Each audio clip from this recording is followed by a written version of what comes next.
Hello BookTube, hello friends, welcome to Lizzie Faye Loves Books. I'm Elizabeth, and I've got 15 minutes on my camera memory, so I gotta make this fast. I want to give you a quick update on what I have been reading in the month of November.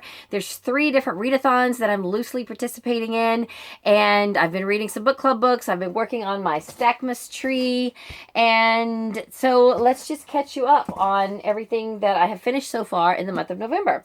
So the first book that I finished, it was for book club, and it is The Stranger Beside Me by Ann Rule. I thought that this was very well done. I thought she did a great job of covering the facts and giving her analysis of, her take on things, being that she had known Ted Bundy before. I don't think she knew him before all the murder started, because I think he probably started murdering people when he was pretty young, but her, she knew him before he was arrested, and she wanted to believe that he wasn't guilty, but it soon became evident that he really was, and she supported him as much as she could, but at some point she had to really just admit that he was a sociopath who was capable of all of these murders. And I thought that the book was very well done without being too sensationalized, and I thought it was definitely worth reading. So that's the only nonfiction book so far that I've read. I have a few others that I had planned to read. I don't know how many more I'm going to get to. I'm not doing all the challenges for the Nonfiction November, but I do have at least a couple more that I plan to read this month.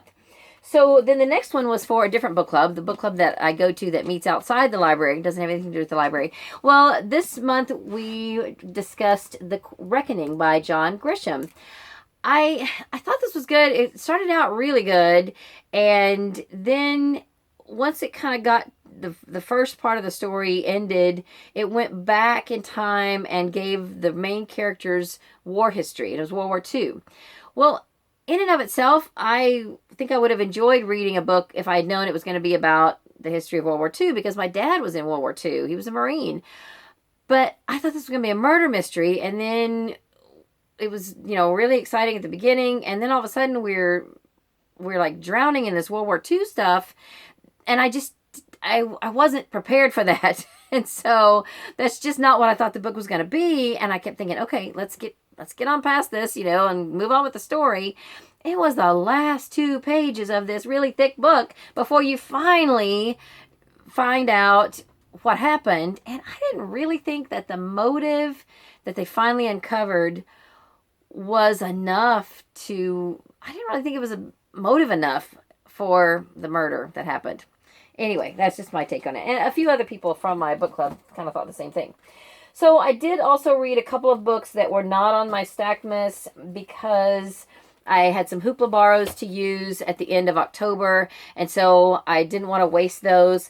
One reason I listened to Summerhill Secrets Volume 2 by Beverly Lewis. This is a YA series. There's only 2 volumes, and each volume is made up of 5 short stories, but really they're just like 5 long chapters. One should come right after the other. I don't think they should really be read separately. But they are cataloged separately on Hoopla. So it takes 5 Hoopla borrows to listen to one of these books. And so I had 7 borrows left at the end of October, and I thought, well, this would be a good time to use those up and get this done. So each one was, between 2 and 3 hours long.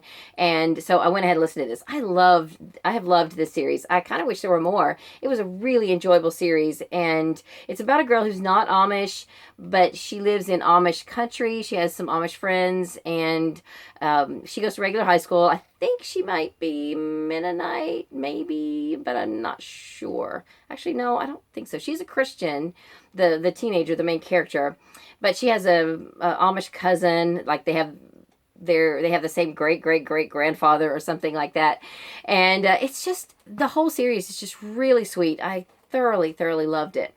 And then the other one that I listened to, because it was something I wanted to finish up, and I had that extra Hoopla borrow, and I knew it wouldn't be that long of a story. This is Four of a Kind by Gilbert Morris. This is book 4 in the Danny Ross mystery series. I've talked about this series before. There's 2 different editions of this series, and they don't match up. So, like, book 4 in the original series is not the same story as book 4 in this series. So this is the one, this whole series is on Hoopla Audio. So I want to go ahead and finish it up so I can check it off, count it as done.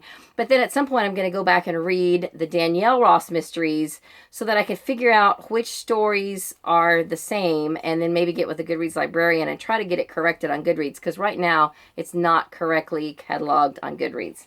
So, this is about a young woman whose father owns a detective agency, but his health is such that she has taken it over. She hired a man in the first book called, his name is Ben Savage, and he's her assistant, and they basically solve mysteries. I wouldn't consider this cozy. There's definitely... Pardon that noise. I wouldn't consider this cozy. There's some hard-hitting stuff, but it's also definitely a Christian series. So it's an interesting dynamic, and I have enjoyed these so far. So then, for my Stagmas tree, I finished 2 J.A. Jance books. I listened to Dance of the Bones. This is book 5 in the Brandon Walker series, and it's book 22 or 23 in the it's 22 or 23 in, I think 22, in the J.P. Beaumont series. So the J.P. Beaumont series is a series that my husband and I have been reading for a long time, and this was more Brandon Walker than J.P. Beaumont, but it definitely does continue JP's storyline, and I thought it was a really good book. It takes place in the Tohono O'odham territory, and like I think is in Arizona, but then there's a cold case, and so they call on Bo, who's in Washington, and they kind of pull him into the story because both of these guys are working now. They're retired and they're working on cold cases, so now they're working for the same group, and so Bo did some stuff on his end in Washington, and Brandon Walker did some stuff on his side of things in Arizona to bring it all together and solve this mystery. So I thought it was very good. Then I also listened to if I can find my Kindle, I listened to a really short novella that is 22.5 in the J.P. Beaumont series, and it is called, oh dear, the picture went away. I had the picture up and then it went away. Now why did it just do that? Sorry. Try to get it to come up. It's called Still Dead, and again, it is about a cold case, because now Bo is working on cold cases. He's retired, and so that's what that looks like. And it's a story about a woman who many years earlier, like in the 80s, her car was found at a bridge, and it was just assumed that she had committed suicide because of some tragedies that had happened in her life, and her sister still wouldn't let it go. She just didn't believe that her sister would commit suicide. So she has enlisted the help of this group that works on cold cases to investigate, and it was very good. I enjoyed it. It was only about an hour and a half long. I listened to it yesterday. And then the only print book I finished, finally finished a print book. I started this last month. I read it to my daughter Emily, and we've just been chinking away at it. This is Circle of Grace by Leslie Gould, book 3 in the Home to Heather Creek series, which is a series about a group of kids whose mother passed away. They don't know their father. They don't know where he is, and so they've gone to live on a farm with their grandparents and uncle. So I've enjoyed it a lot. This one, it had a lot of family drama and maybe even a tornado. You can see it right there. Not going to tell you for sure because I don't want to spoil it all, but this was really good. Okay, so now, what do I want to talk about next in my remaining bit of time? So I have 4 books that I'm currently reading. I'm still working on Ember Flame by Kaycee Browning. I'm halfway done with that. I am not quite halfway done with Home Song by Thomas Kincade. Really enjoying this. And in the car, I'm listening to Broken Throne by Victoria Aveyard. And then just today, I finally started Mad Ship by Robin Hobb on Hoopla, on audio. So that is really good. Then the next book that I listened to on Scribd is going to be Beauty of Darkness by Mary E. Pearson. And incidentally, right now, Tome Topple is going on. So these are my tomes.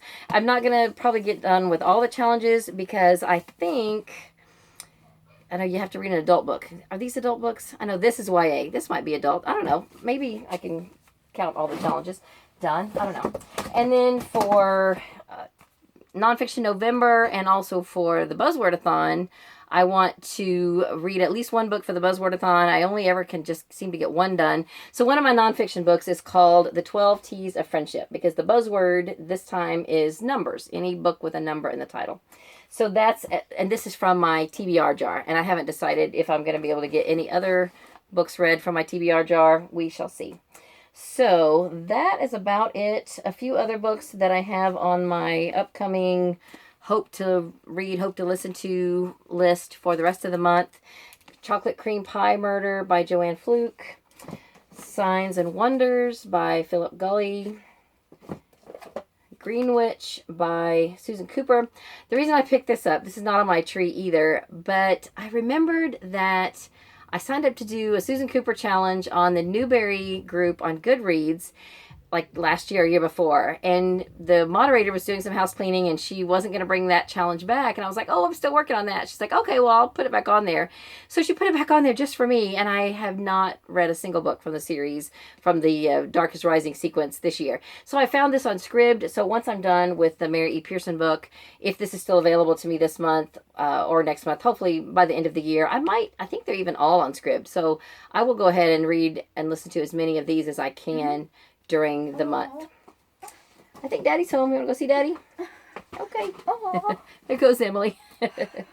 Then for my book club that read The Reckoning, next month we picked two for next month. Every Breath by Nicholas Sparks, and then The Land Remembered by Patrick Smith. So those are on my TBR. I also need to get to the next Miss Read book in the Fairacre series, Storm in the Village. And that's enough. So that's it for this video. I'm about to run out of time. So I hope you are having a great day. Read a good book, and God bless you.